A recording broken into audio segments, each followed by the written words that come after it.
দেশজুড়ে মৌসুমী বায়ু সক্রিয় হয়ে উঠেছে। হঠাৎ দমকা বাতাস আর বজ্রপাতের ঝুঁকি বাড়ছে উপকূলীয় অঞ্চল থেকে শুরু করে অভ্যন্তরীণ নদীবন্দর পর্যন্ত।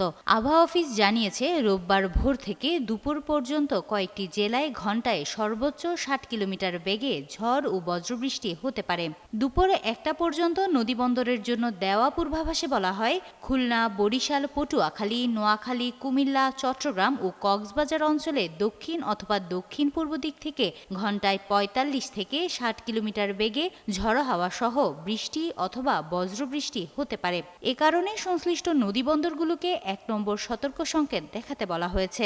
এদিকে সবশেষ সারা দেশের জন্য দেওয়া ১২০ ঘণ্টার পূর্বাভাসে বলা হয়েছে, রংপুর, খুলনা, বরিশাল ও চট্টগ্রাম বিভাগের অধিকাংশ জায়গায় এবং রাজশাহী, ঢাকা, ময়মনসিংহ ও সিলেট বিভাগের অনেক জায়গায় ওয়ালটন এখন দেশের সীমানা পেরিয়ে পৌঁছে গিয়েছে ৫০টিরও বেশি দেশে। ওয়ালটন, ঘরে ঘরে বিশ্বজুড়ে। দমকা হাওয়া সহ হালকা থেকে মাঝারি ধরনের বৃষ্টি অথবা বজ্রসহ বৃষ্টি হতে পারে। একই সঙ্গে রংপুর, খুলনা, বরিশাল ও চট্টগ্রামের কোথাও কোথাও মাঝারি ভারী থেকে অতি ভারী বর্ষণও হতে পারে। তবে সারা দেশে দিন ও রাতের তাপমাত্রা প্রায় অপরিবর্তিত থাকবে।